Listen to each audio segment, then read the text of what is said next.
हवामहे कविं कवीनामुपमश्रवस्तमम् ज्येष्ठराजं ब्रह्मणस्पत आनः शृण्वन्नोतिभिः सीदसादनम् प्रणो देवी सरस्वती वाजेभिर्वाजिनीवती धीनामभित्रयवतु गणेशाय नमः सरस्वत्यै नमः श्रीगुरुभ्यो नमः हरि ओम। Om Shri Sai Ram. My humble pranams at the lotus feet of our beloved Lord and Master. I take this opportunity to introduce our speaker, Dr. Amey Deshpande.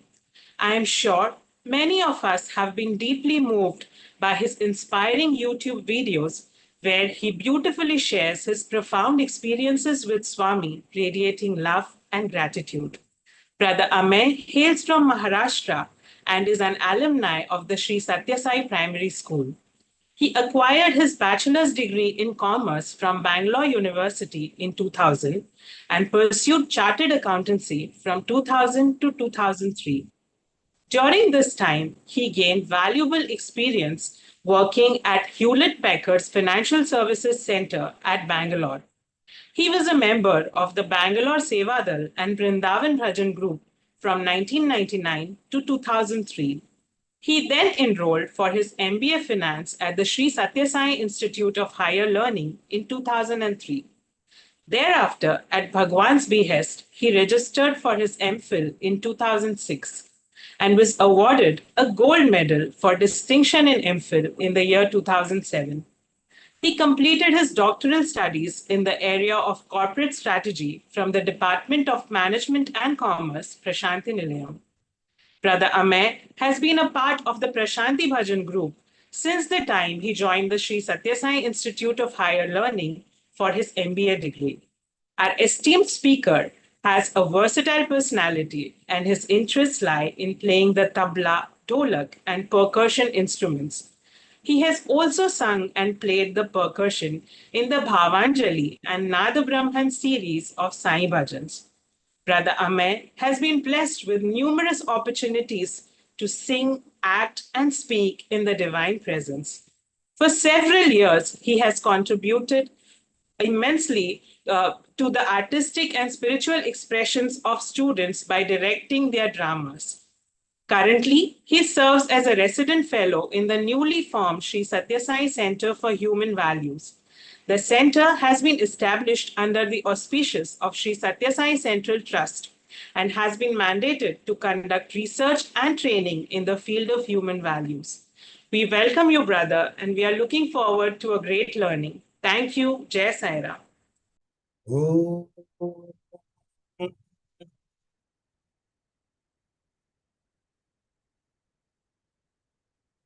साईश्वराय विद्महे सत्यदेवाय धीमहि तन्नः सर्वः प्रचोदयात्। ॐ शान्ति शान्ति शान्तिः।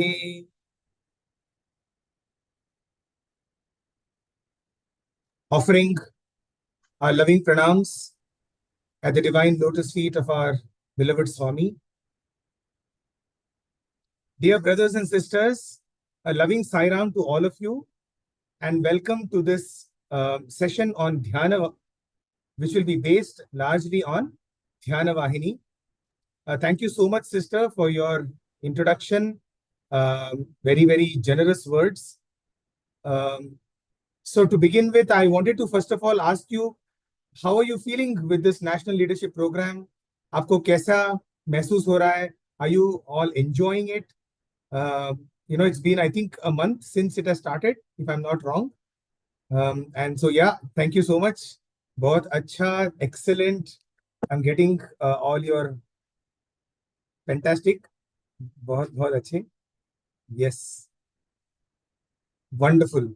So, my next question is, why Dhyana? Why have we taken up the study of Dhyana Vahini out of all the other books? We could have started, with any other book. So why do you think we are doing, we are doing this Dhyana Vahini Parayana? Yes, seeing Sister Tanya has raised her hand. Sairam, sir. Good evening Sairam, to yes, all, please go and ahead. Sairam to all. So I feel Dhyan Vahini because it gets you centered and it gets you to that one-pointed focus and attention. And without that, I think anything in the world is impossible. Like if you cannot get that one-pointed focus or that mindfulness of being in the now, then all the other things go vain. So I feel it's due to that. Wonderful. In fact, Sairam. since you have given such a wonderful answer, I don't see what's the purpose of this session at all. I think you have very beautifully summed up the entire thing on what is the whole purpose. So if you say that dhyana is something that we need for anything in our life, then how is the dhyana in a spiritual parlance different from a dhyana, in let's say in any of the worldly things? For example, a sportsman needs dhyana, a scientist needs dhyana, a businessman needs dhyana, a teacher, even for that matter, in the smallest of the small thing requires our attention, our dhyan, isn't it? For example, you may be cooking a wonderful dish, even driving requires dhyan. So what is the difference between, the attention that we are talking about, dhyan towards world versus the spiritual dhyan? Any thoughts on that? Yes, Sister Nivedita? Saram, brother. So I think you said like a businessman needs dhyana, everyone needs dhyana. Those are all for the outward purpose. Whereas when we come here as sadhaka, we need dhyana to realize who we are, where we came from, what's the purpose of our life.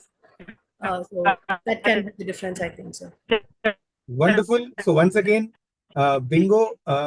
It's great. I'm getting to learn so much, right? So yes, exactly. There is a big difference between turning our attention to the world versus turning it inwards. So why? Why do we need to turn it inwards? Right? The next question is, then this is exactly how Swami, in fact, starts the Dhyana Vahini.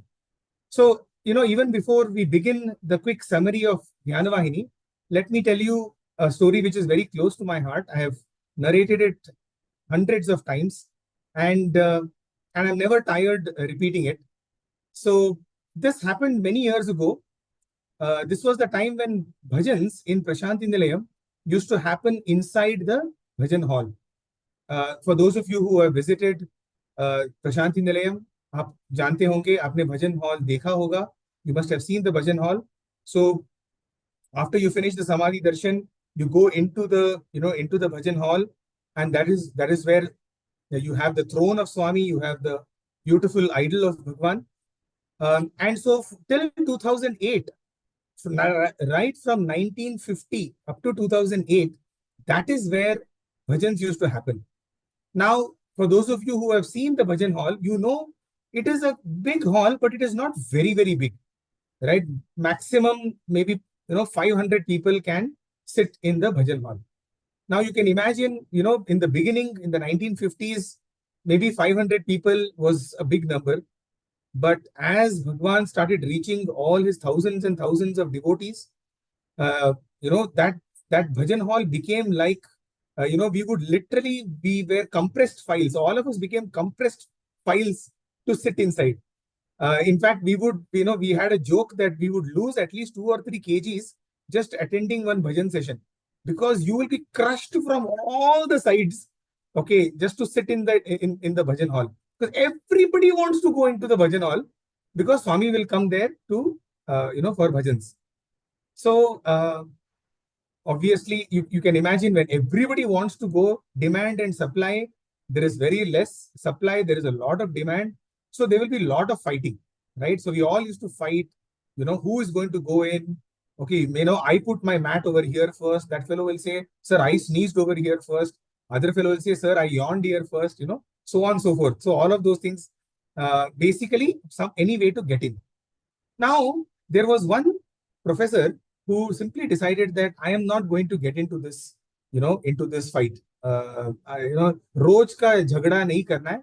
What he simply decided is he will sit outside and he will close his eyes and he will visualize Swami sitting on the throne inside his mind. Right? So you understand what's going on? So because he was not able to see Swami. So one day, bhajans are going on and he is closing his eyes and he is having the visualization going on and enjoying, to see Swami enjoying bhajans is a beautiful sight for all the gods to see. The way Swami will put talam. Just now you saw how Swami would sing with so much vigor. So, he would wave his hand, he will be putting talam, etc., etc. So he was sitting, enjoying that scene inside his mind's eye.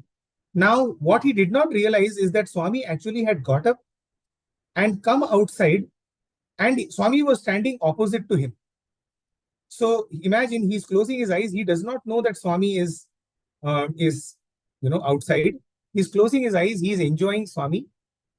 And after the bhajan got over, he opened his eyes and he saw, Sakshat Pratyaksha, Swami was standing in front of him. So immediately he, his hands folded and he just looked at Swami and Swami just came, up to him and just bent down and said, Andar ka Swami or Bahar ka Swami ek hi hai. Okay, that is, the Swami inside of you and the Swami outside are one and the same. You see, in this lies the real philosophy of Dhyana. Because we have forgotten the Swami inside, who is always seated, he is the indweller of our hearts, he is the Antaryami, he is the Sarvantaryami. Because we have forgotten, क्योंकि हम उनको भूल गए हैं, the Sathya Sai avatar has to come and he has to introduce us to the Swami who is inside of us. नहीं तो this world, we give so much attention, हम इस दुनिया पे इतना ध्यान देते हैं, we give so much attention, so much meditation on this world, isn't it? As we said, even for finding a parking place, we are so, all the time we are very focused. At work we are focused. In our family life we are focused, right? So, having focused on all of these things, we forget who we really are. What is our true identity? And therefore, avatars, masters, saints, all have to keep coming from time to time and they have to tell us, hey brother, hey sister, there is, the real you, the real Swami is sitting inside your heart. Jo andar wala Swami hai, wo hi is the real Swami, right? So the whole idea is to go inwards. It is to turn our mind. The whole purpose of meditation is to turn our mind inwards, right? So having said this, let us very quickly, go through the chapter. I'm sure most of you have read it. So I don't know whether it is even necessary to go through. However, though, because that is my agenda, that is what your organizers have told me that I'm supposed to summarize chapter 1 and 2. So I will quickly summarize chapter 1 and 2. And once again, the points that I am going to, share with you, they are what I liked from the chapter 1. It does not mean that this is the only thing Swami has told. Every line in Swami's, Dhyana Vahini is a highlight. We cannot usko nazarandaz nahi kar sakte hum, right? We cannot take it lightly. So what I will do is I will present my understanding of the chapters 1 and 2, my summary, and then maybe we can take a few questions. So let me share my screen with you.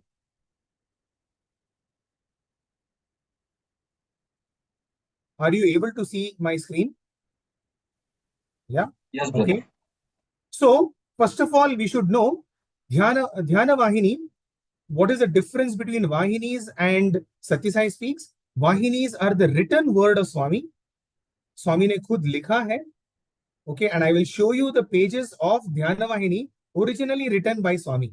Okay, and so this Dhyana Vahini Swami wrote for 14 months. So what would happen is Swami would write one article per month, right? So every month he will write one article, and that is what will be published in the Sanatana Sarthi. So the first Sanatana Sarthi came in February 1958. On the day of Mahashivaratri, Swami launched the Sanatana Sarthi, and in Swami wrote Prema Vahini as the first Vahini, and the second Vahini was Sandeha Nivarini, and the third Vahini was the Dhyana Vahini. So from January 1959 to February 1960, 14 months, there are 14 articles or 14 chapters. That is why many times when you are reading the Dhyana Vahini, it is like every chapter is it's like on its own. Sometimes Swami has referred to the past, chapter. It's not like a book. It's like chapters. So each one is like an article. So even if you read any one, it will almost contain all the things that are necessary for meditation, right? So I'm sure this is not there in the in the Dhyana Vahini. So this is some extra information. Okay, now look at your screens. This is the exact excerpts from the Dhyana Vahini that Swami has written. Okay, I'll give you a few minutes to see how Swami would write. In fact, I think on the right hand side is Dhyana Vahini. Those who know Telugu, you probably can read that. And I think what is there on the left hand side is the Sutra Vahini.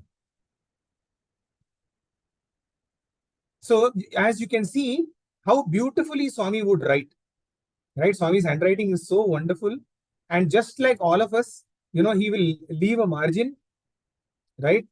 Just like so this is way back from 1959. These pages are still there. And the reason why I want to show you this is, just think about it. For the first time in the history of mankind, we have God's written word available with us. See, even Bhagavad Gita was not written by Krishna. Even Bible is not written by Jesus Christ, isn't it?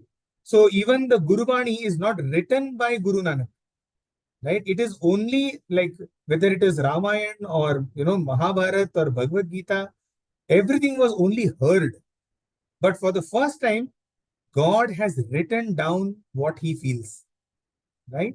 So that is how important this is, and that is the respect and the importance that we must give to it. Okay. So now, having done this much, let us begin with the chapter 1. Swami very beautifully, like a lawyer who is trying to place a point. He builds up very nicely to why and what is dhyana.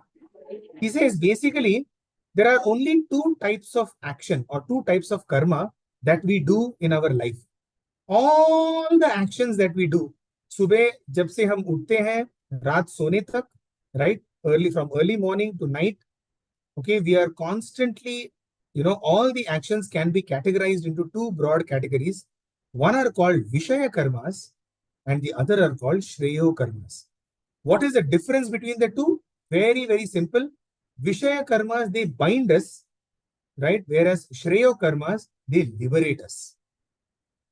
For example, Vishaya karma, when you do, you have the sense of I and mine. Ye mera hai aur maine kiya hai, right? These are the feelings. Whereas in Shreyo karmas, there is no sense of I and mine, and therefore it becomes Nishkama karma, and the result of it is liberation. And the feeling is whatever is done is offered to the Lord. It's an offering to the Lord. And then Swami says that dhyana is the best among all Shreyo karmas. Right? Now, this itself is very, very important because, we started by saying we need meditation in everything. The sister said, dhyana is so important because jo bhi kuch karna hai hamari, in our life, we need meditation, or we need more than meditation, we need concentration. Right? Concentration is the first step. Contemplation is the second step. And meditation. So Swami would always say concentration, contemplation, and meditation, right? So we need concentration in all activities. However, the difference between what is meditation and what is concentration. In the worldly sense, we need concentration, but in the spiritual world, we need meditation. Right? I hope that is clear. Okay. So why should we do dhyana? Why is the need to actually sit down and practice dhyana? He says, because dhyana is a way of training. You see, just like if we have to become fit, right? We go to a gym, and there the gym instructor tells us, he gives us a very, very methodical, itinerary. He gives a very methodical plan of action. Directly, if you go to the gym and start pumping 30 kgs, what's going to happen? Right? You'll only end up tearing your muscle or your tissue. Right? You will become the most unfit person if you don't do a proper regimen if you go to the gym. So, similarly, the purpose of dhyana is to train what? Train our two bullocks. Swami gives the example. Many, many examples Swami has given very beautifully in, through the Vahinis, especially in these two chapters. So he compares our antakarana to the cart, and what takes this antakarana forward are the two bullocks of buddhi and manas. So it is about training the buddhi and manas, and we will talk about this a little later. Then Swami gives another very beautiful example of the lens. You see, what a lens does is it takes all the rays and it basically focuses it, and that all that light becomes so energetic that it can even burn an entire haystack. Normal light, normal sunlight, but you just put a lens and it concentrates, all the sun rays, and you get fire, right? So exactly like that, the light which is falling on our mind is the wayward light, and our mind or buddhi has to become like that convex lens, which finally, takes all of those many thoughts and puts it into one thought, right? So from anekagrata to ekagrata, right? Ekagrata is one-pointed, single-mindedness, single-minded focus. You see, our mind usually is anekagrata. We are always jumping from one thought to the other, one issue to the other, one situation to the other. Dhyana basically takes all of that and focuses it. So this is another very beautiful example that Swami gives for our understanding. Okay, now let's go on to what are the ingredients of dhyana. What is that secret sauce, right? Dhyan karna hai to kya kya hona chahiye. So this is where Swami introduces the concept of ekagrata. Right? So, and Swami says, in fact, Swami tells us very beautifully, everybody has it. This ekagrata is what, our two sisters were mentioning in the beginning, is what we require for doing anything. Whether we are a student studying for our tests or exams, or whether we are, a wife, a mother, a father, a son, whatever we are doing at home, we require ekagrata. Whether it is cooking, whether it is putting the child to sleep, etc., etc. So everybody has it. Okay. However, now we will go into, what is the difference between that ekagrata and the spiritual ekagrata? Second, you need satsang. And exactly these are the kind of forums. And this National Leadership Program is a wonderful platform which is giving you that ambience to actually go for dhyana. You see, I'm sure by ourselves we wouldn't have done dhyana, but because of platforms like this, we will be probably inspired to do dhyana, right? So in satsang, strive in sadhana and practice consistency, right? We will talk about japa also. Then, most important, the third, the buddhi must assert its authority on the mind. You see, the mind, okay, this is not Swami's example. This is an example that I like. The mind is like an elephant. Okay. The elephant is the most powerful amongst all animals. If the elephant decides that I am going to go in this direction, there is no force on earth that can stop the elephant, isn't it? However, if you look at, the trainer who has trained the elephant, Usually, the trainer, the mahot, he will be a thin, skinny fellow, short, thin, skinny. Okay, you will be wondering how this fellow is going to, train the entire elephant. Why is the elephant going to listen to this chotu fellow? He's not even like some 7 foot, he's some muscular fellow, right? Why does the elephant listen, or what does the elephant listen to? It listens only to the mahot, the thin, skinny mahot, because the mahot trains the elephant to do only one thing. What is that? To listen to me. All the time, the mahot will be saying, "Hey, listen to me. I will tell you. I will tell you." Similarly, our mind is like the elephant, and the buddhi is like the mahot. So here, Swami is saying that the buddhi must assert its authority over the mind. Our buddhi must become so, so sukshma. It must become so subtle, at the same time so sharp, that the mind must be able to listen to the buddhi. We must be able to say, okay, mind, you are not going anywhere. You are going to sit over here. You are going to do what I tell you to do. Right? Then third, very important again, meditation should be performed or done enthusiastically. Right? We must be enthusiastic about doing. If you get up with the feeling, today also have to do dhyana, why have to do dhyana? Right? If that is the kind of feeling with which we are going to do dhyana, we will never be able to do dhyana. Yes, brother Bharat, you have raised your hand. Sairam, sir. From last 1 month, I have this one small doubt regarding this buddhi. If buddhi is our master, we are trying to have this control, like follow the master. Every day, we are reminding that the same thing in every instance, like we should follow the master, everything. So this buddhi is our master, but sometimes buddhi also maybe guides us with a very good logic, convincing you to go in the other direction. Be it whatever be the small wrong things, or which might be Yes. So that is not buddhi. Remember, that is your mind which is impersonating as buddhi. Okay. You see, the mind is a very chalak. See, basically, remember, it is not like there is something called the mind, then there is something called the buddhi, then there is something called the chitta. All of these are basically one entity only. Depending upon the activity that it takes, the function that it does, you call it that. For example, mind is nothing but thoughts. Correct?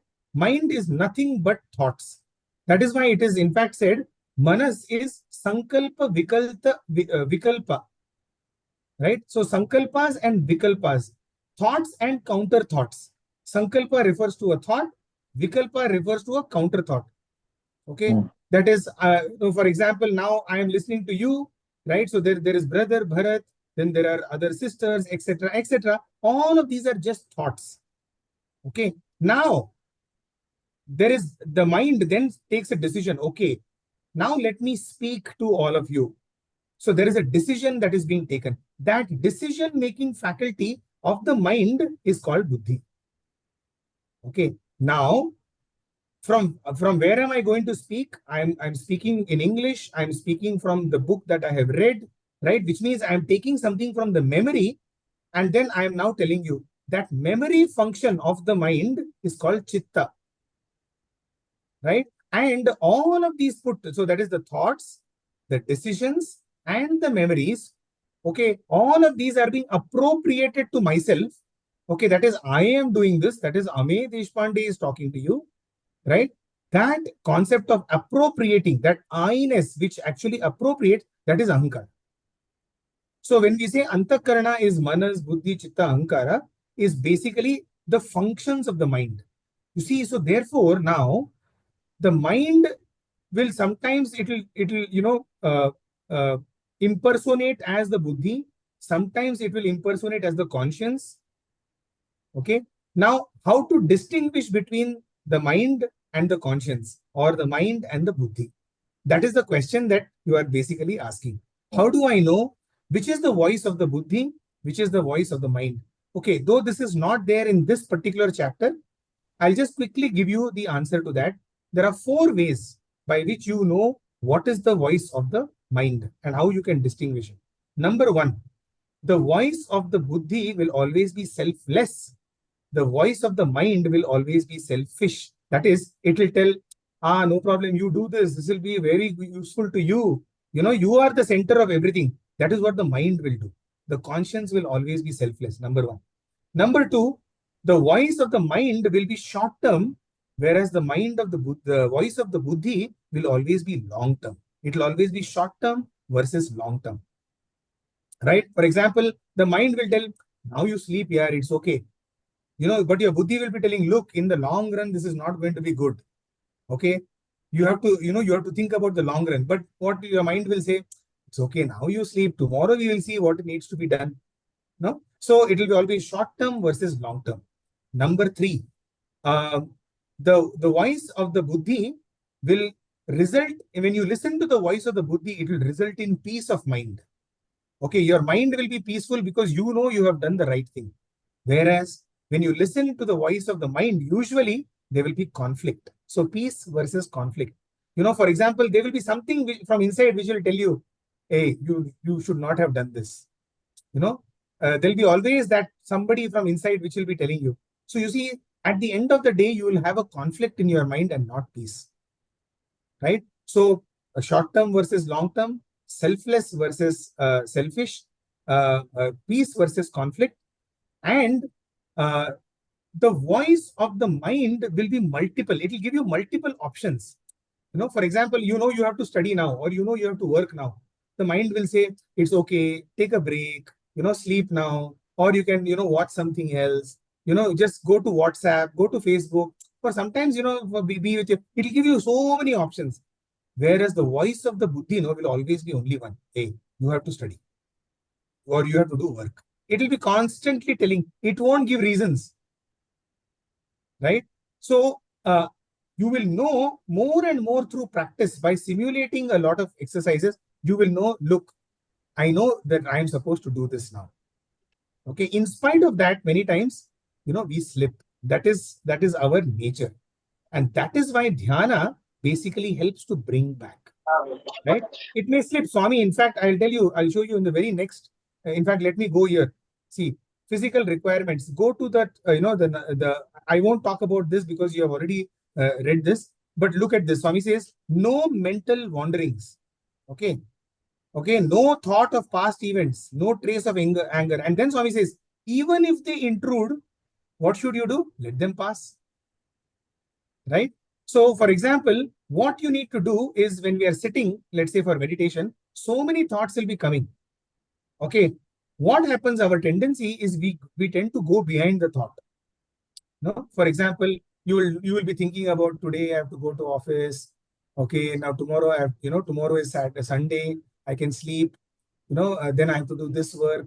But then this work, if I do now, then when will I do that work? You see, the mind, it will keep on going behind one particular thought. What Swami is saying, let the thought come and let it go. You stay. You don't follow the way of the mind. Okay, so there are some more questions coming up. Brother Mayank. Sairam भैया, आपसे एक छोटी सी request थी, चूंकि Hindi stream के participants भी आज call में जुड़े हैं, तो आप अगर बीच बीच में हिंदी बात कर सकें तो बहुत अच्छा। अच्छा, मैं मुझे लग रहा था कि मैं बात कर रहा हूँ हिंदी में। I think not enough. चलो मैं उसको थोड़ा सा और बढ़ा देता हूँ। राइट? तो जब भी कभी हम विचार करते हैं ना, हम उस विचार के पीछे दौड़ते रहते हैं।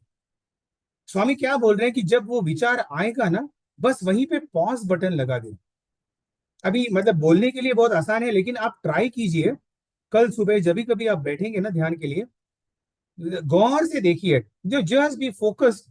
जब एक थॉट आता है ना, ओके, बस उस थॉट और आपके बीच में थोड़ा सा अंतर रखिए। Keep some distance between you and the thought. Okay, that is basically say I am having this thought. Okay, मतलब जैसे वो थॉट आता है ना, जैसे पिक्चर देख रहे हो, right? So you are sitting and watching a movie, right? You see a character coming. Just like that, try to see the thought coming. Right? Now, first time, it will be difficult to do it in the beginning. But as you keep practicing, no, you will start seeing a definite gap between you and the thought.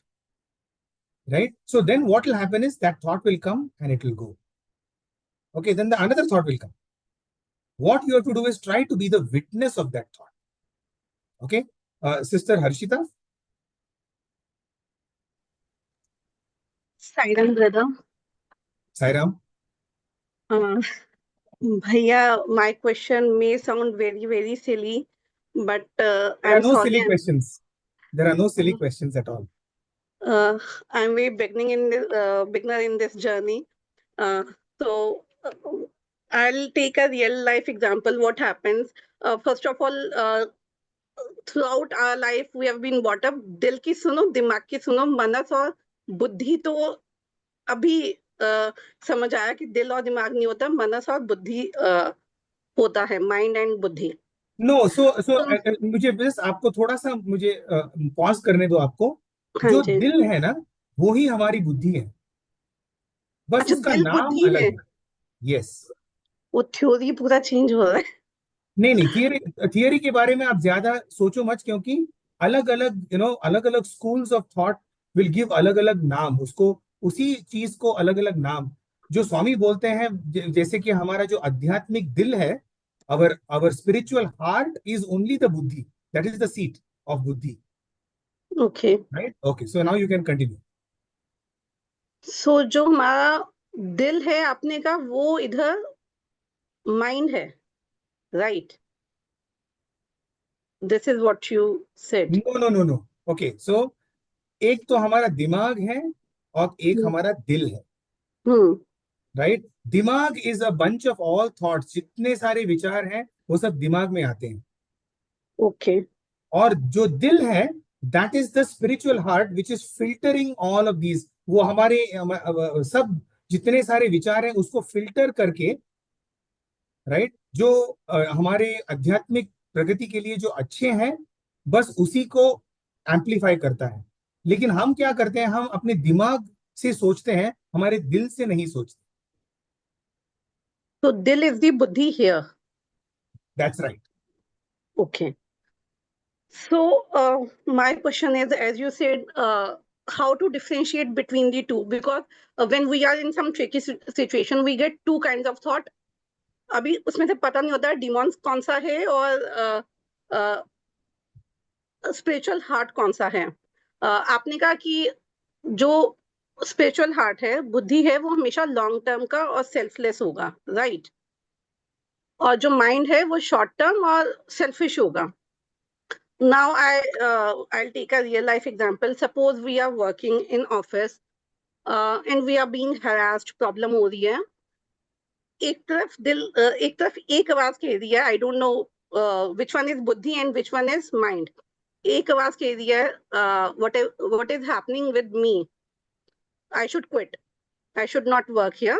I'm being harassed or I'm in a wrong environment. और वो ऐसे लगता है वो short term है, क्योंकि हम सिर्फ अभी मोमेंटरी सोच रहे हैं, और लॉन्ग टर्म कहते हैं नहीं, if I will be out of job तो आगे कैसे we will be managing our expenses. तो इन दोनों में से विच वन इज द बुद्धि, which one is the right voice and which one is the No. So I think, see, there the short term and the long term is not about, see, both are actually selfish, because in both ways you are thinking about yourself only. Isn't it? मेरा क्या होगा long term में? यदि मैंने quit किया तो मेरे पैसा का क्या होगा, मेरे खाने का क्या होगा, मेरे परिवार का क्या होगा? Again you are thinking about yourself only, right? So here what you have to do is put your priorities, right? For example, there will come a time when you will say, no, this जो भी हो रहा है इस office में या कहीं पे भी, it does not sync with my sadhana. मतलब, okay, I'll give you a very simple exercise, a simple way to think about it. क्या इस काम में और या मैं इस काम करने से क्या मेरी साधना या मेरा भगवान के लिए प्यार और बढ़ रहा है कि नहीं? इफ बढ़ रहा है तो मैं करूंगी, बढ़ नहीं रहा है तो मैं उसको क्विट करूंगी, क्योंकि my long term goal is love for God, right? My आध्यात्मिक प्रगति, my spiritual progress my love for God, my sanity, my mental peace. That is my ultimate goal. Not whether, the specific thing about putting food on my plate, etc., etc. Right? You're getting the point. So the way we have to think is, there are multiple ways by which you can, decide what you want to do. Okay. By doing this particular work, is it bringing me closer to Swami? If that is what appeals to you, then use that. Okay. There could be something else. For example, by me doing this or by me quitting this, is anything good happening? Or by me staying over here, if I show them how work is supposed to be done, maybe I will get a promotion and maybe I will improve the way. Right? Third way, that Swami, whatever is happening to me, Swami, you are aware. आप जानते हो कि क्या चल रहा है office में. Whatever is happening, Swami, I offer it at your lotus feet. You are only there in my boss. You are only there in all the other people. You change it. I trust you. And believe me, amazing things can happen, right? If you believe that everybody who is coming into our life is coming because Swami has put them specifically, for my progress, then Swami can remove them also, right? So it is about what is improving your faith, what is improving your devotion versus what is not. Okay, so that would be one more way of looking at it, and we can of course keep talking about this. Okay, so there are lots of hands going up, so maybe let me Thank just... you so much, brother, for answering it and making this problem very simple, resolving this. Thank you. Yeah, I mean, especially, using it with your sadhana or for love for God is always a very, very easy, kind of tool to do it. I know it is not easy. No situations in our life are easy, but remember one more thing. If there is a situation in our life, Swami has given us that situation because he has also given us the strength to overcome that situation. He will never put us in a test for which we don't have the strength to overcome. Okay, always keep that in mind. So then it becomes like a game. जब हम computer game खेलते हैं ना, कितना भी tough होता है ना, हम we know that अरे नहीं यार, I will be able to overcome. Similarly, every situation in life you play it like a game. अच्छा स्वामी, आज आप मुझे ये situation दे रहे हैं, चलो, let me try. Fail होंगी, no problem. Again we'll play the game, right? Eventually a time will come when we will clear that level and we will go to the next level. Yeah. Okay, Sister Nilima. Sairam brother, we can take the questions at the later part since you have a lot to cover. So I don't have a lot to cover. Simply because I feel that I think you all have read, you have read the two chapters. However, if that is what you want, then let's quickly go through that. Okay. Once again, I think whatever you feel like. I mean, I did not know that how much you would like to speak on this topic. So we are open for questions. What I would suggest is if you can keep your questions mostly got to do with dhyana, then it can be a little more focused. Nahi to, it will become like a personal, like, in my family this is happening or in my office this is happening. And so then it will become like giving you solutions for a particular problem, right? So if we can probably keep our questions focused on this. Let me take a couple of more questions and then we will do this. By the way, tell me how much time we have. It's 7:45 now. So how long? So till 8:30 we have time. Right. Okay. So then let's take a few questions. Brother Pami, I'm not getting your full name. Sorry. Please go ahead. Sairam brother, you have taken Sairam also. Sorry, Brother Pami. 1 second. Who is this? Sairam brother, this is Nilima. Sister Nilima, please go ahead. I didn't see your hand here. Yeah. Yes. So basically, sorry, I'm traveling, so there'll be a little bit noise. So basically, Swami says, tell us to, get up at Brahma Muhurat for Dhyana. And particularly, that's very difficult for lifestyle issues, and we have such bad habits developed, especially for me. So Swami also says that to counter a bad habit, develop a good habit. So how do we do it? Oh, that's all. Develop the habit of getting up early. Okay, so here is a hack that I'll give you. Don't directly start getting up at Brahma Muhurtam. See, what tends to happen, no, is, as I told you, right, the mind is like an elephant. Okay, now to turn this elephant, no, all the way from, let's say, if you're waking up at 8 o'clock in the morning, all the way back to 4 o'clock, no, the elephant is just not going to, budge. Okay, it's like, the buddhi has decided we have to get up, but ultimately the body has to get up, right? So the body will be like, the next day when you want to actually get up, the body will be like, you never asked me. Okay, you never asked me if I wanted to get up. You made the decision. I am not agreeing with this decision, and therefore do whatever you want. So what we have to do, no, we have to play some, like, this is what I do, or this is what I have done, is you can use negotiating tools. Okay, so for example, let us say आप अभी 8 बजे उठ रहे हैं, right? तो क्या आप 5 minute पहले उठ सकते हैं? Start with 5 minutes. Start with 2 minutes, right? If my current time of getting up is 8 o'clock, right? Can I set the alarm for 7:58? Okay, if you are able to, I'm sure, 2 minute पहले उठने में कोई हर्ज नहीं है, right? So you start with 2 minutes. Okay, then slowly after about 15-20 days, now make it 2 more minutes. Okay, so go to 7:55. Okay, so now you're slowly, what you're doing is, after another 15-20 days, make it 7:40 or 7:50, and 5 minutes. I'm telling you, this is the technique I have used. See, though I was from Swami's school and from Swami's college, while I was in the hostel, I used to get up at 5:15. Okay, then during my PhD time, I used to work very late at night, 1 o'clock, 2 o'clock. And once again, you see the mind, no, it'll tell, bache, that my own mind is telling me, okay, arey bache, you have studied so hard. It's okay. Sleep, brother. Anyway, you are doing bhajans. Anyway, you are in Swami's institution, etc., etc. So, my mind during PhD time, I became, lackadaisical. I became lazy. I would get up at 6. Now, at the back of my mind, my buddhi is telling me, look, you are doing wrong. You have to get up early. Okay. But, tiredness, whatever, was. So eventually, after I finished my PhD, I said, look, I have to wake up early. Okay. But now it was like, no, eyes just don't open. So I started this. Instead of 6 o'clock, no, I put 5:57 alarm. Okay. And tell the mind the previous night, look, we have to wake up at 5:57.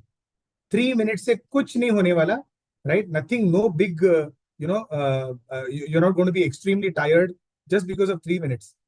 And like this, I started, and believe me, today I'm able to wake up at 4:45. Okay, over a period of about 1 year. Okay, I slowly, 2 minutes, 2 minutes, 2 minutes, 2 minutes. I brought it back all the way up to 4:45. Today, you know what? Irrespective of what time I sleep, automatically the mind gets up at 4:45. I don't even put an alarm today. You know why? Because the mind is an animal of practice. It only understands practice, practice, practice. That's why even Lord Krishna in Bhagavad Gita, abhyasam, abhyasam, abhyasam. He's all the time wo bol rahe hain ki, bhai, abhyas karo, right? So that is what we have to keep in mind. So what I would suggest to you is, try doing this negotiating with the mind. Okay, even if that does not work, no, what I would suggest is, whatever time you're waking up, the first 5 minutes, no, give it to Swami.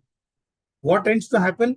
Our hand automatically goes, at 6 or 8 o'clock, and we start taking our phone in our hand, you see, as if the whole world, as if we are some prime minister of the country or president of United States, people are asking us about the next nuclear treaty, etc. Kuch nahi, we are not that important. Right?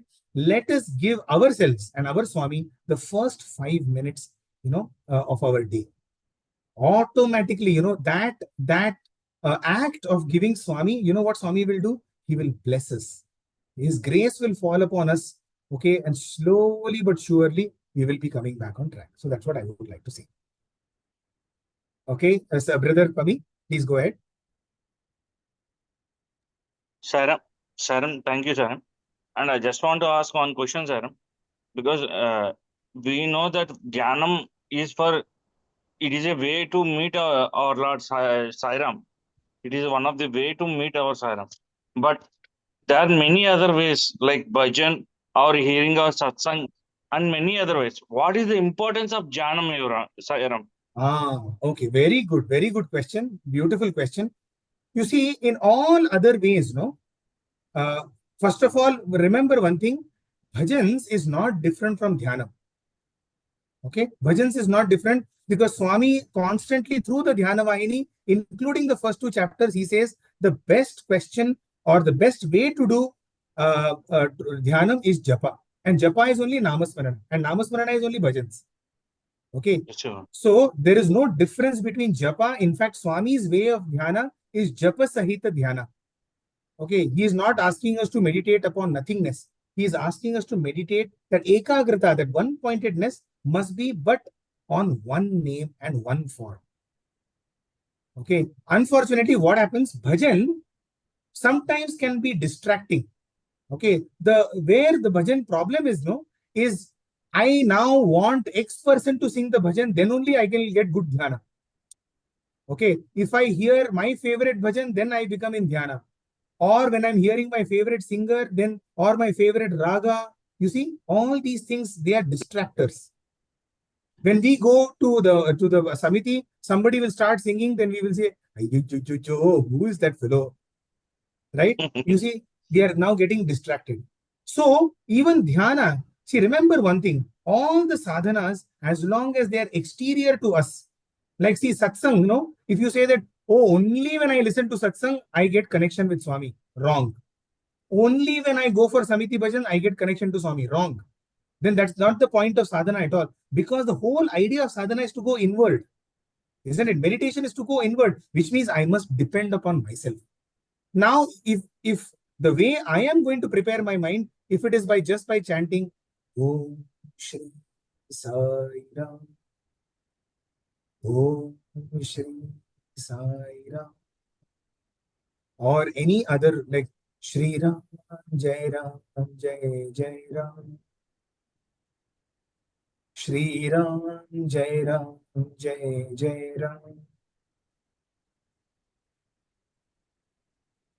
Om Namah Shivaya.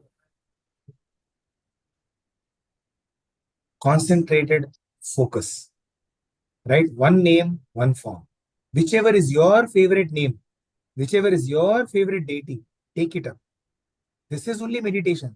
The meditation is nothing else other than this. Okay, so the difference is now, as long as brother, you know, for example, we go to bhajans, we listen to our favorite singers, our favorite bhajans, our favorite ragas, then, you know, my mind is connected. लेकिन जब मैं अपने, you know, my favorite singer does not sing, मेरा mind भटकते रहता है, then that is not correct. See, so that is the difference between dhyana and other forms of meditation, sadhana. Remember, all the other types of sadhana must benefit us to go inward. Okay, it is not this or that, it is this and that.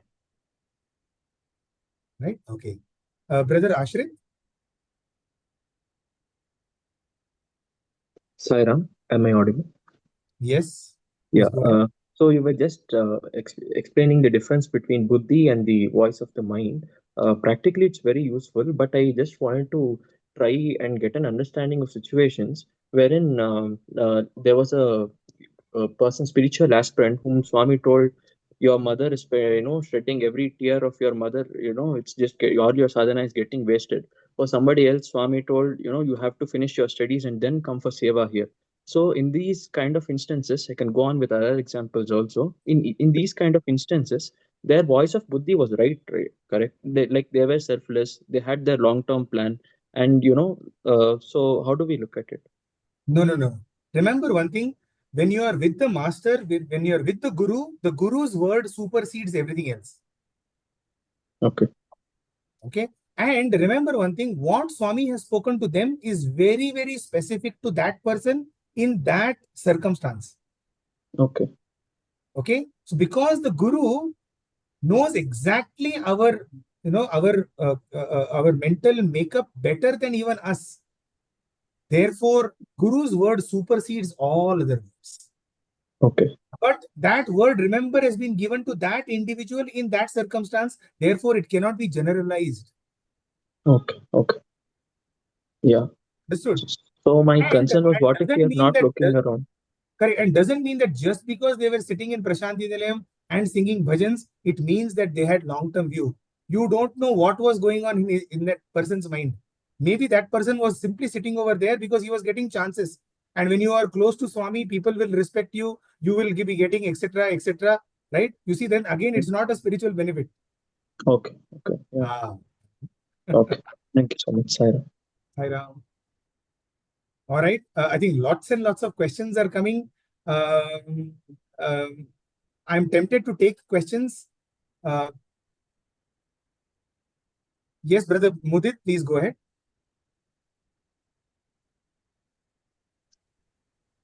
Sairam Bhaiya, thank you. Bhaiya, I just want to know one thing. So, with all these talks, there is one thing called Sattvic Dhyana, right? Where in the Dhyan Vahini it has been like leave the results and everything. We have to leave it on Swami and then meditate and do Nam Japam and all. So with all this, just one thing. One, you said that consciousness. So consciousness and intellect is one thing. That is one question.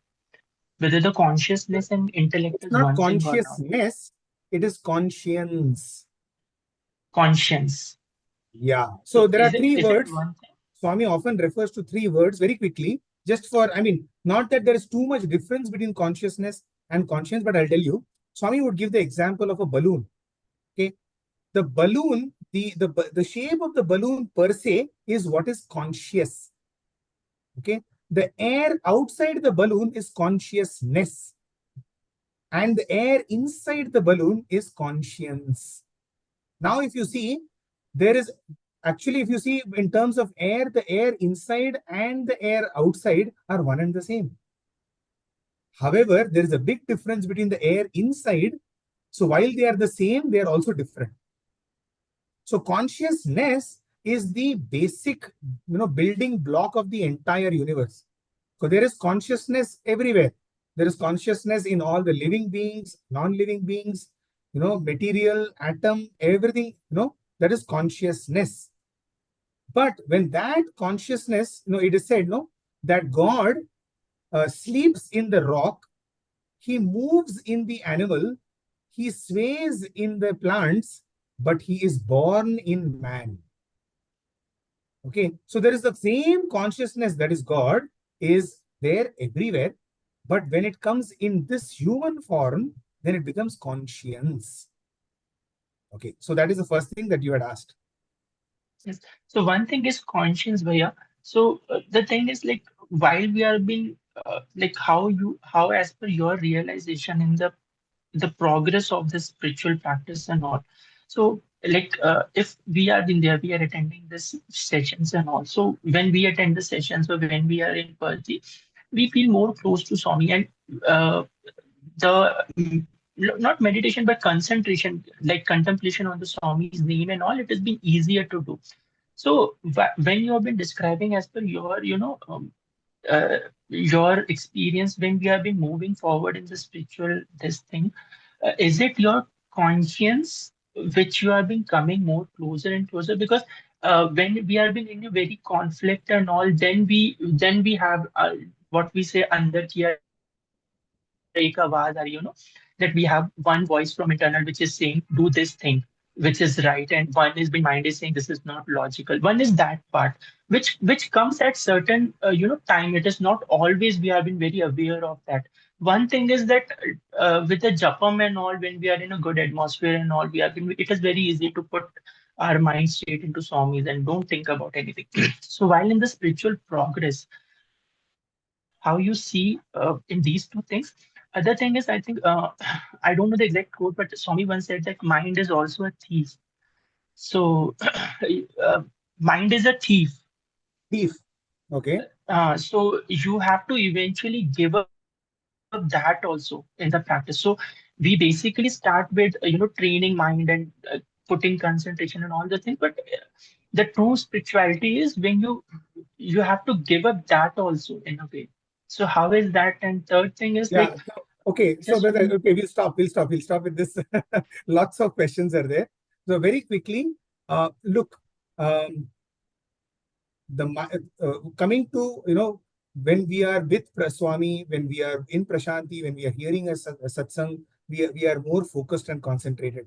Again, that is because you have decided that these X sources of, like if something comes from Prashanti Nilayam, or if somebody is talking about Swami, then my mind will be connected. Right? It is all about the autopilot commands that you have given to your mind.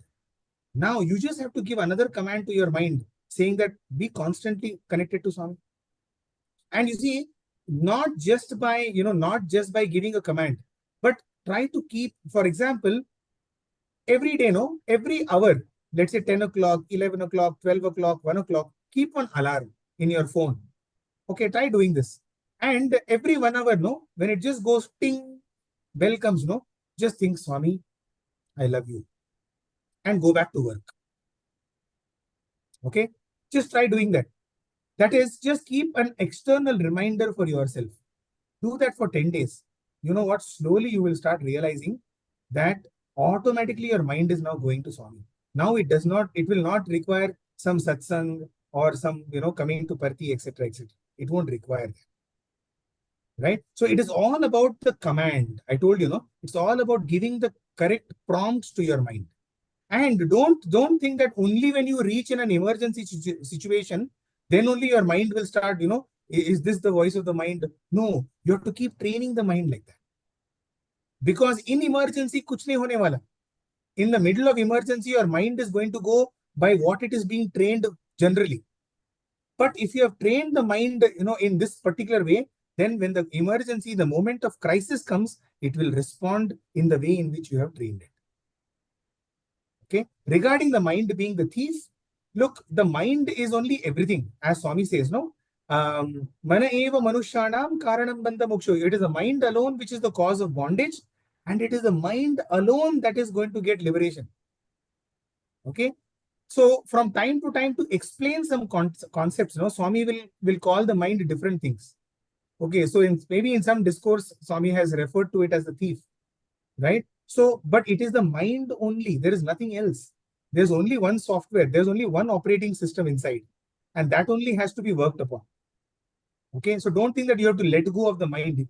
If you let go of the mind, what are you going to do? Right? Who is going to get realization? It's the mind alone which gets realization. Right? So these are only just, these are, what would I say, technical terms. Right? Okay. So let's move on. Thank you. Brother Guru.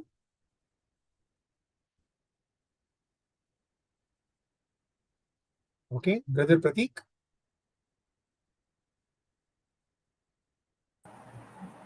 Saira, am I audible? Yeah, Yes.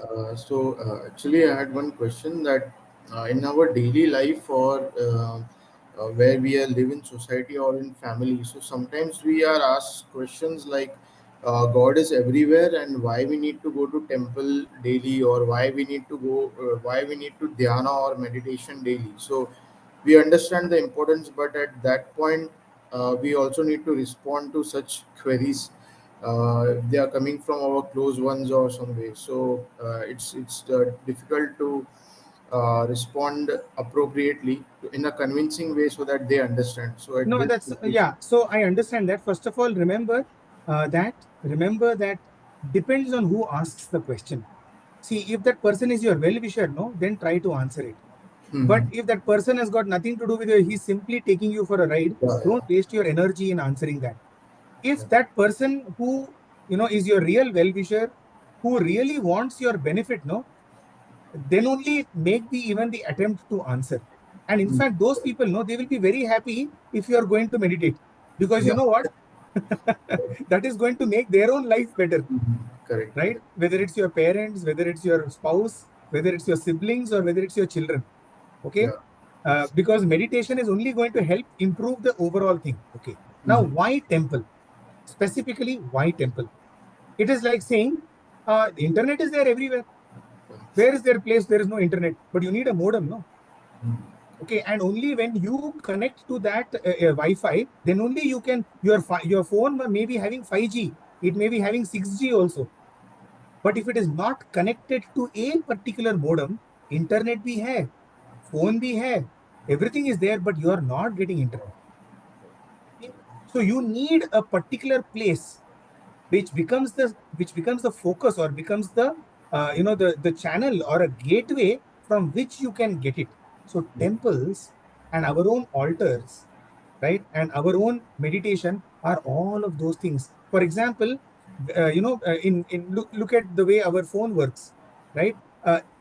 Depending upon whether you're 2G or 4G or 5G, right? For 5G, they have said now, right? Technology, you need so many more, kind of antennas.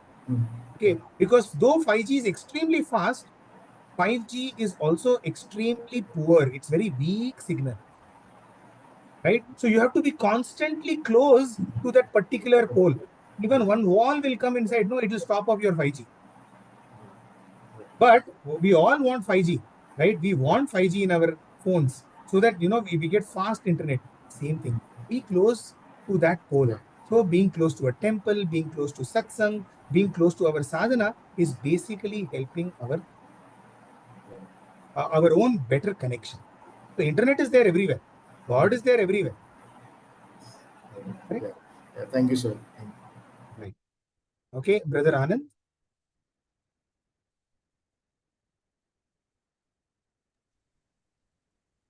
Sairam, hope I'm audible.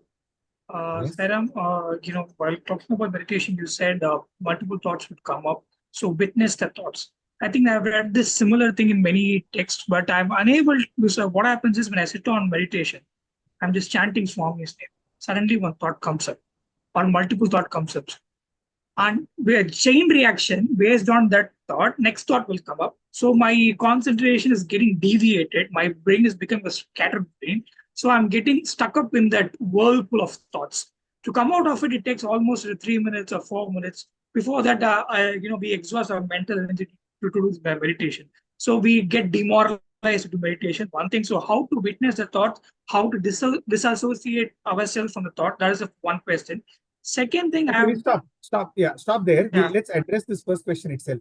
See, it all depends upon what priority. See, if that thought which is coming is more important for you than the name of the Lord, no? See, what you're doing now, you're saying, I'm saying Sai Ram, Sai Ram, Sai Ram, but one thought comes and then my mind goes off because that thought is more important for you. That thought is more important than Swami. So you see what you're doing. So yeah, it is priority.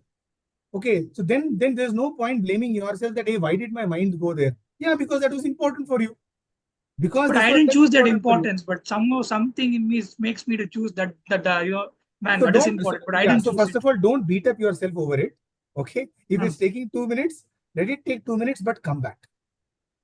Okay. And focus. Yeah, when after 2 minutes, when it comes back, no, focus on that. Right? Try to be with that for as long as possible. As long as possible. Again, one more thought will come. Again, you'll go somewhere. Don't worry, come back. In fact, this is exactly what Swami talks about in Dhyana Vahini in the coming chapters. He said, look, the mind is like a horse. It is going to run around. Eventually, the horse will get tired and it will come back. Why? Because you are not following that horse. You see, a dog also, no? If you run behind the dog will keep running behind. The moment you stop and turn, no, the dog comes running. Use the mind like that. You don't run behind the mind. Let the mind run behind you. How to do that? That's what. So keep your priorities right. Swami, this is the time I am going to. So therefore, give yourself some disciplines, right? For example, until I focus my mind 100 times, let's say if you're doing, let's say japa, right? So I'm going to do 10 japas. Let's do an experiment right here, right now. Okay, all of you, just be relaxed. Be relaxed. Okay, sit in a relaxed position. Close your eyes. Close your eyes and just follow my instructions. Follow my instructions. Take a deep breath in. Exhale. Inhale. While you're inhaling, feel the coolness of air going into your nose. And when you're exhaling, feel the heat that is coming out. Coolness while going in, heat while coming out.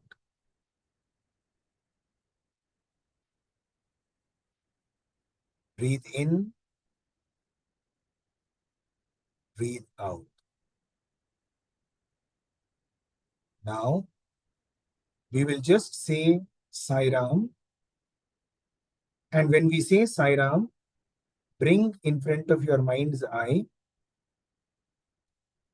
your favorite posture or picture of Swami. You may even visualize that. You can visualize anything and just stay with Swami. Stay with Swami.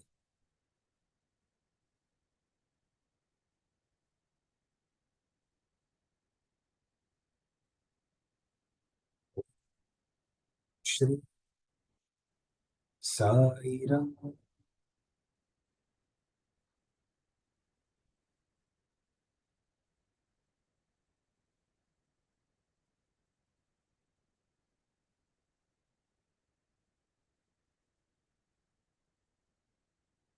Om Shri Sai Ram.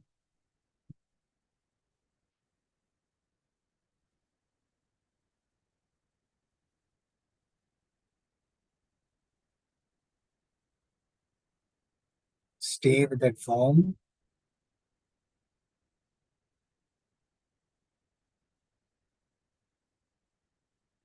You may interact with that form in any which way that you feel comfortable. You may visualize that you're taking namaskar. You may visualize that you're writing a letter. And if any thought comes, put that thought onto the letter and hand it over to Swami. If there is any problem which is bogging you, put that into the letter and hand it over to Swami.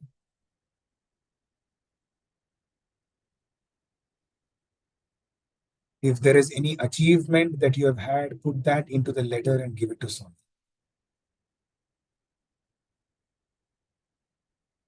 Tell Swami all the problems that you have, all the successes and failures, all the joys and sorrows, all the ups and downs.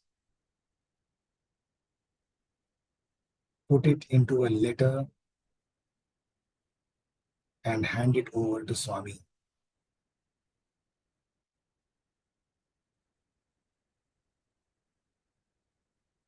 Let Swami take the letter, and now everything is his.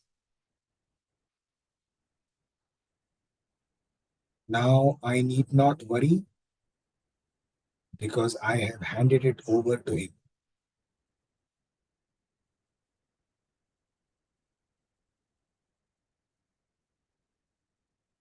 Be here and now. Stay with this darshan. Stay with this experience.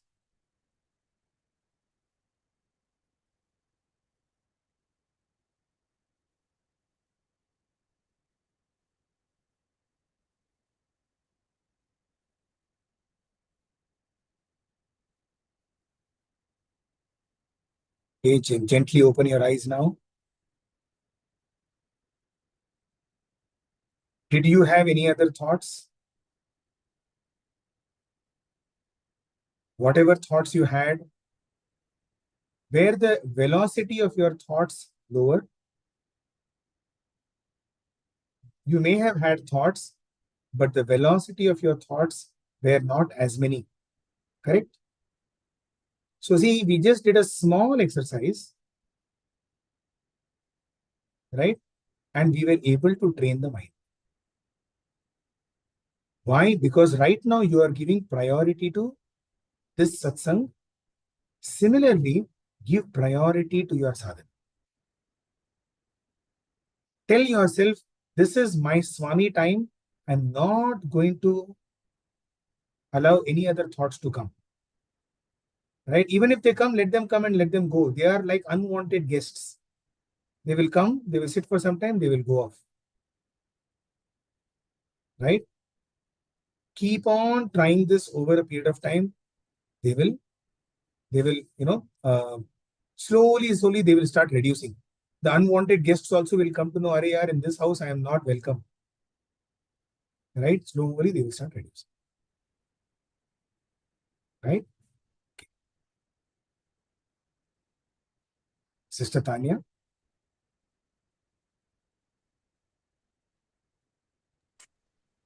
Sairam.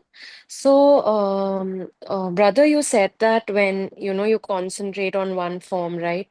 So every day I get guided to concentrate on different forms. Like if one day it's like Om Namah Shivaya, on the other day, is that like fine, or we have to have the one pointed form? Yes. Swami says it very, very categorically that take one form and one name. Doesn't Okay, mean that we don't take other names, right? But there is right. always one go-to. There must be Yeah, there's one one. pole star. There should be one north star. Right, right. You can look at the entire galaxy and admire the stars, right? But every now and then turn back and say, that is my star. To that one form, right. And just one more small thing.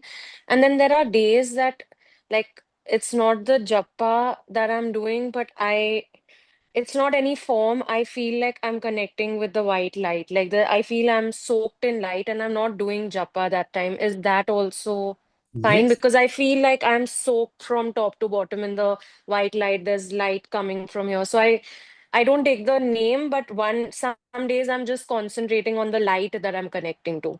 absolutely fine. Absolutely fine. Okay. Yeah, there's no regimen here, right? Nobody's Okay. keeping a gun at your head and saying, Right. better chant God's name, okay? Right. Whatever makes you feel comfortable, but stay with it. Stay with it. Okay. Saira. Sister Divya.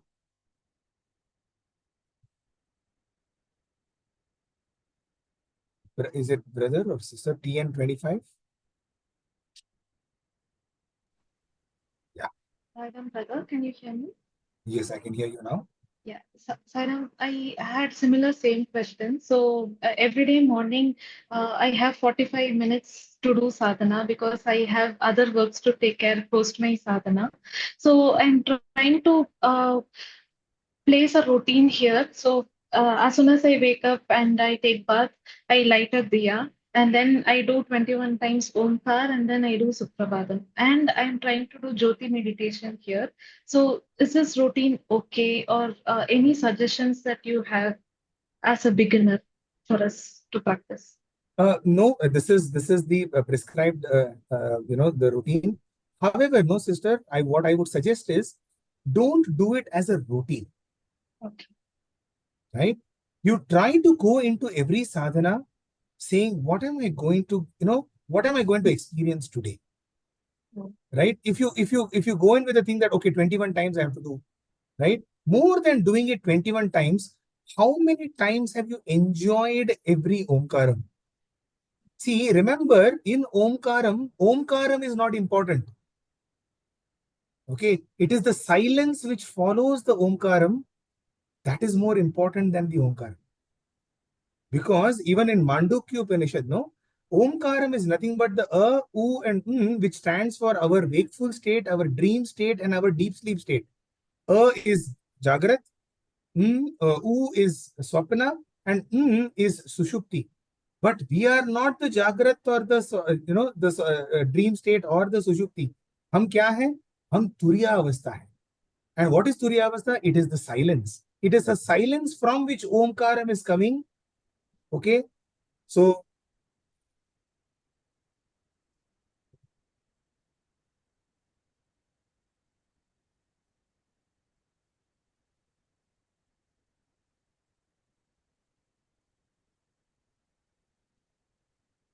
Stay with that silence.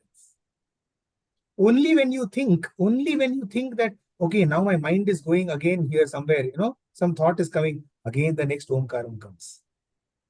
Okay, it is from the silence that the Omkaram is emerging and into the silence that the Omkaram is merging.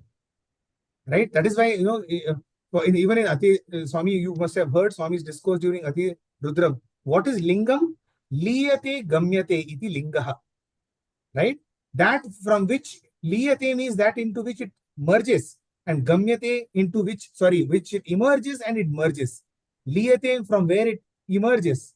Gamyate is where it merges. So you see, Omkaram and Lingam, all of this, is just about the silence. So try to enjoy the silence. Then you will not feel like, oh, now my 21 is over. Now next I should do Suprabhatam. No, some days, if necessary, just Ishvara Sutta Shriman Purva Sandhya Pravartate. There are many days, for example, Shri Sathya Sai Bhagavan Tava Suprabhatam.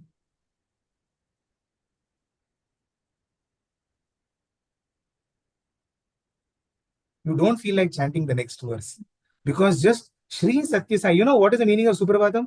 Suprabhatam simply means good morning. It is good morning. Suprabhatam. Prabhat means morning. Su means good.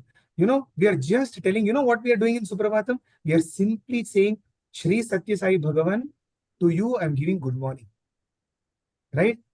If you feel, now that, so Swami, good morning to you, Swami. How are you, Swami? आप अच्छे हो? स्वामी मेरी नींद ऐसी थी. No, Swami, आप मेरे साथ आ जाना. Have that conversation. That is more important. Yes, I am by no means telling don't do this, but put more and more bhavam into that. More and more, go deeper into that. Then sometimes 21 also, Omkaram also not necessary. Yeah. Thanks a lot. Thank you. Sairam brother Sai Teja.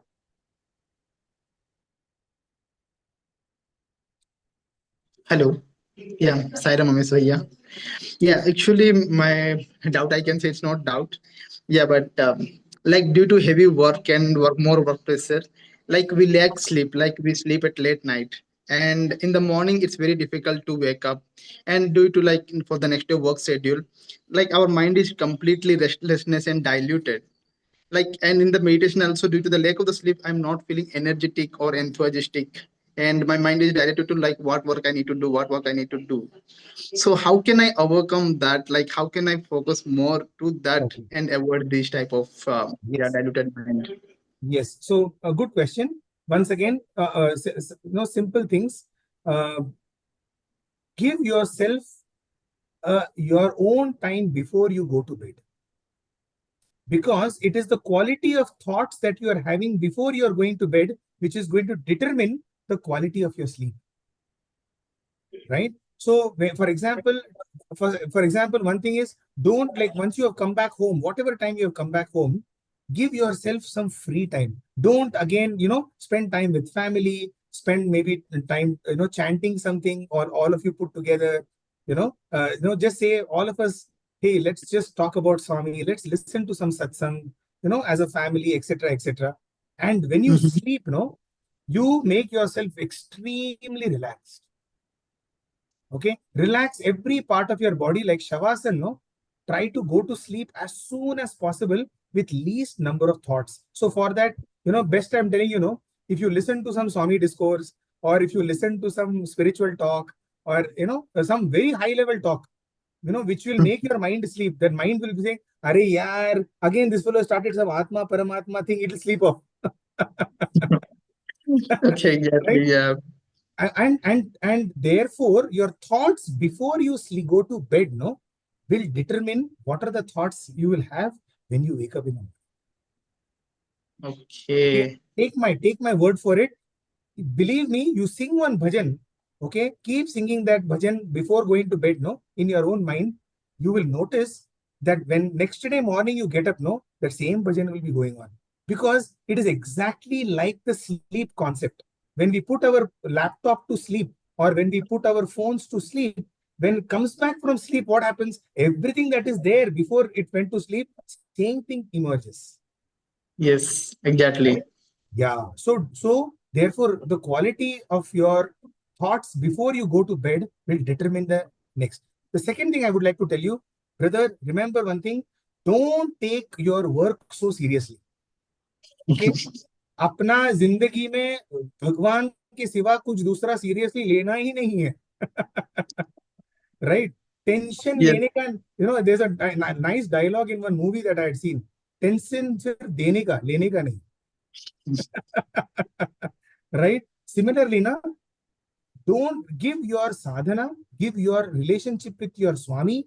That is your prime priority. Remember, everything else we do in life is only for this. This is not for that. You see, we use God to get the world.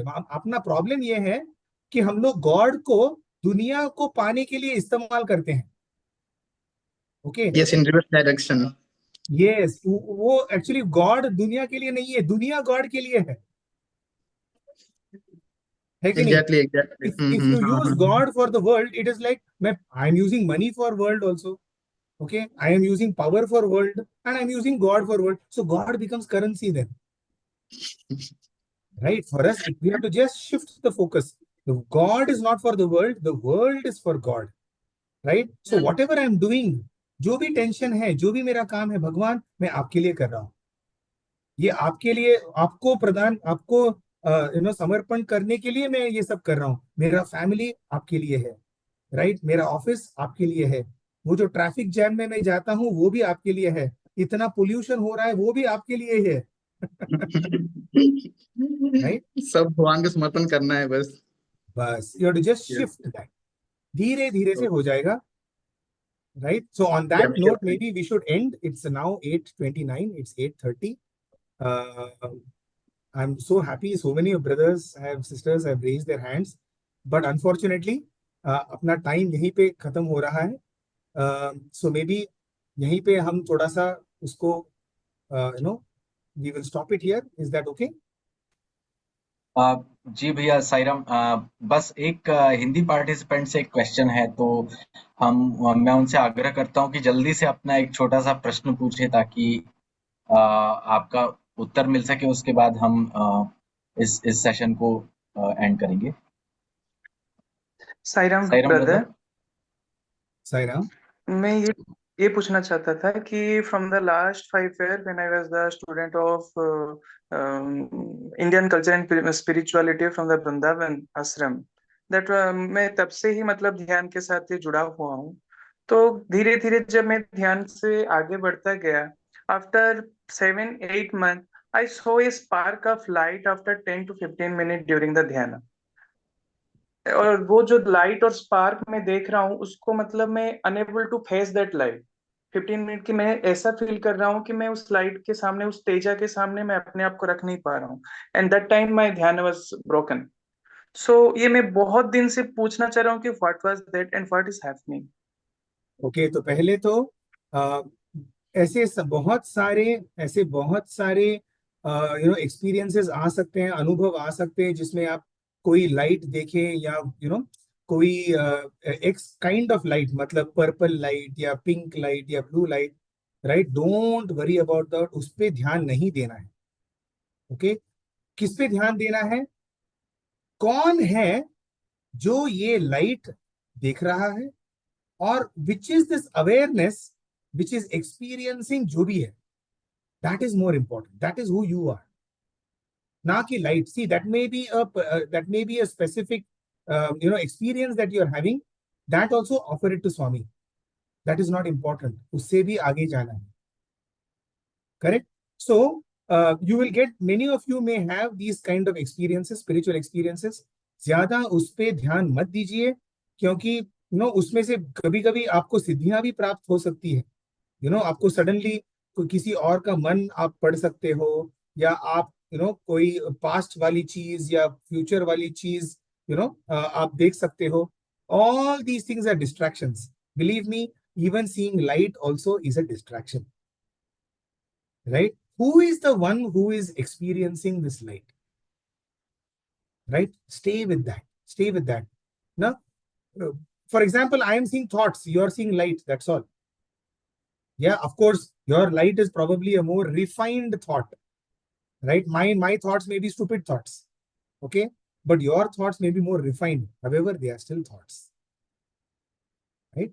So, ज़्यादा उस पे ध्यान न देते हुए और जो भी अनुभव आ रहे हैं, बस स्वामी, राइट, हम्बल रहकर, स्वामी, मैं ये आपको अर्पण करता हूँ और I continue. Don't leave your साधना.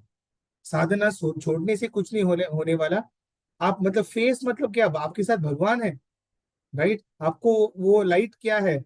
भगवान तो कोटि सूर्य समप्रभा है, राइट? क्रोर्स ऑफ सन है आपके साथ, राइट? सो भगवान को साथ लेकर आप जाइए and you will be able to face that also, right? So, thank you all for your questions. Organizers, I'm sorry if I did not cover, the specific chapter points in the chapter 1 and 2. However, I think whatever Swami has mentioned in chapter 1 and 2, हमारे questions के द्वारा काफी सारा already आ गया है. तो once again, यदि मैंने कुछ गलती किया होगा by not going through that, मुझे माफ कर दीजिए. All of you have a wonderful NLP, and we get closer, nearer and dearer to Swami. So thank you so much. Over to you. Thank you so much, Bhaiya, for your enlightenment and guidance on this very difficult and different topic which Swami has especially written for us, and we can feel that all of us. सबसे पहले तो मैं हमारे ध्यान सखा स्वामी को के प्रति कृतज्ञता अर्पित करना चाहूंगा कि उन्होंने इतना जो शानदार जो विषय है ध्यान वाहिनी, उसकी रचना हमारे लिए स्वयं की, ताकि हम उसका लाभ उठा सकें और जीवन पर्यंत उनसे जुड़ने का एक जरिया हमें मिल सके. उसके बाद मैं अमय भैया का हृदय से आभार व्यक्त करना चाहूंगा कि उन्होंने इतने सरल तरीके से हमें बताया कि ध्यान के क्या फायदे हैं, हमें ध्यान कैसा करना चाहिए, और ध्यान से जुड़ी हमारी जो बहुत ही सरल और जो बेसिक हमारे जो क्वेश्चंस थे उनका उन्होंने उत्तर दिया बहुत ही अच्छे तरीके से, बहुत प्रेम पूर्वक. तो पुनः आपका आभार व्यक्त करना चाहूंगा. I would also like to offer my gratitude towards both our conveners, Shri Gopi Piditala sir and Professor Yogendra Verma sir, for constantly guiding us on this path to be nearer to Swami, and to give us to help us get benefited out of this beautiful platform that Swami has laid out for us, called Shri National Leadership Program for Self-Transformation. I would also like to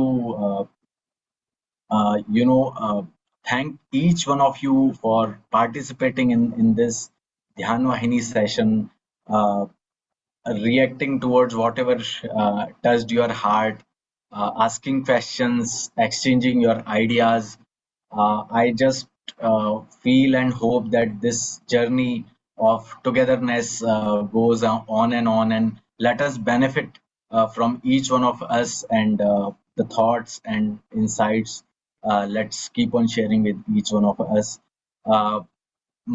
मैं हमारी पूरी organising team का भी सहृदय आभार व्यक्त करना चाहूंगा, जो इतने अथक परिश्रम से आप सब लोगों के लिए ये सेशंस ऑर्गेनाइज करते हैं और ये सुनिश्चित करते हैं कि शुरू से अंत तक सब कुछ स्मूथ तरीके से चलता रहे. और जो आईटी टीम है विशेषकर उनका धन्यवाद अर्पित करना चाहूंगा कि वो आप सब लोगों से यानी ऑनलाइन जो है उसके माध्यम से सब चीज़ों को सुचारू रूप से चला के और हमारे तक ये सेशंस पहुंचाते रहते हैं. और पुनः आप सभी लोगों का एक आभार व्यक्त करना चाहूंगा। और मैं जानता हूं कि आप सब में से बहुत सारे लोग अब काफी सारे क्वेश्चंस पूछना चाहते थे। A lot of you want to ask questions, but please do not worry, our WhatsApp groups are now open. You can ask your questions over there and we'll make sure that we get those answered from Amey bhaiya very soon. And so please stay tuned, ask your questions, ask your queries, share your thoughts in the WhatsApp groups, which is now open. With that, I would like to ask Brother Kush to, play the Shanti Mantra. Jai Sai Ram. समस्तलोकाः सुखिनो भवन्तु, समस्तलोकाः सुखिनो भवन्तु, समस्तलोकाः सुखिनो भवन्तु।